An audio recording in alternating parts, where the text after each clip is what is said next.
Spring for Sophie. Written by Yale Werber. Illustrated by Jen Hill.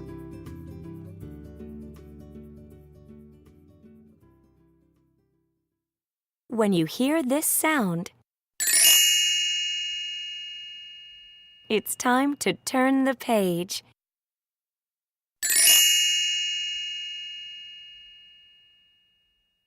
When will spring be here? Sophie asked her mom. Spring comes slowly, her mom told her. How will I know when spring is coming? The first way to tell if spring is coming is to listen for it. When you hear the birds start to sing their songs to each other, that's when you'll know spring is coming. That's what spring sounds like.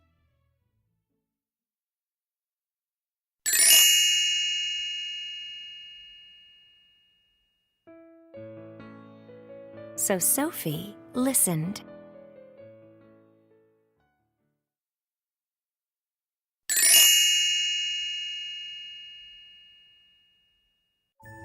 She listened in the mornings when she played with her sister in the snow. And she listened in the evenings when she helped her dad collect wood for the fire. At first, she couldn't hear anything, except for how quiet the world was when it was covered in snow. But one day, as she walked with her mom to get the mail, she heard the first chirps.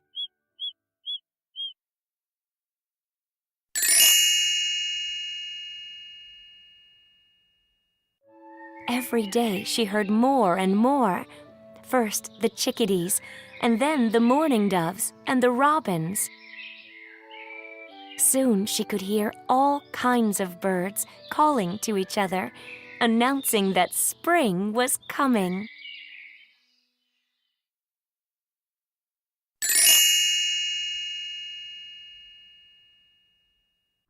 But outside it was still snowy and cold. How will I know when spring is getting even closer? Sophie asked. You'll have to use your feet, her dad said. When you start to feel the ground get softer and muddy, that's when you'll know spring is getting even closer. That's what spring feels like.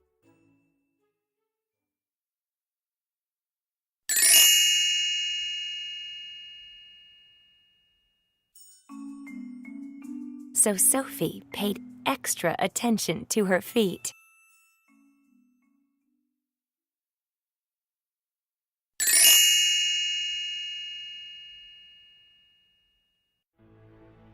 When she walked in the woods with her dad, the ground was still slippery and hard, and she had to hold her dad's hand.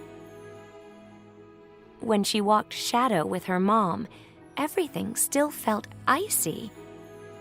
But then one day, the ground felt softer than before, and the snow was slushier, and pretty soon her boots started sinking into the ground instead of slipping on top of it. Sophie felt spring getting closer.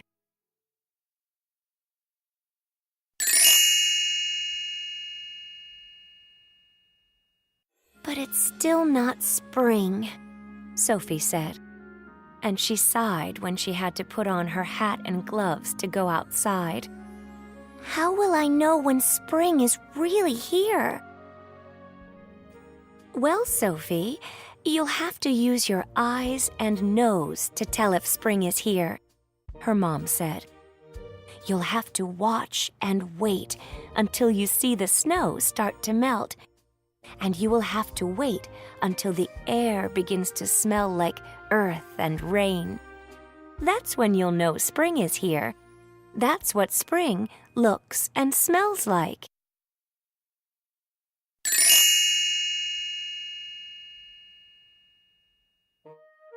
So Sophie watched.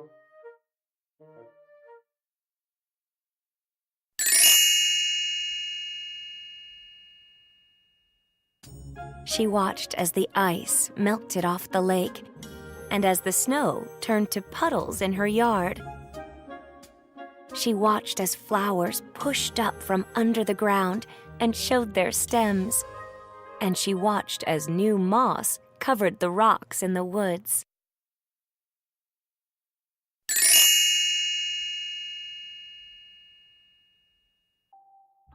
She saw the world turn from white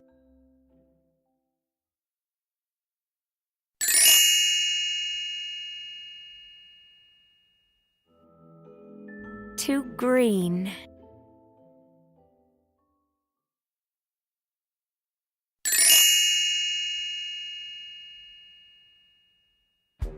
And then one day, after the snow had melted, Sophie smelled the air. She quickly put on her rain boots and raincoat and ran outside.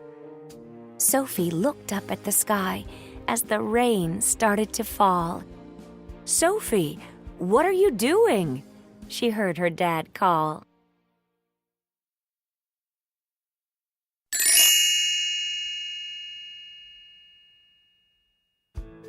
Sophie stuck out her tongue to catch the raindrops. "Now I know spring is here," she called. "Because this is what spring tastes like."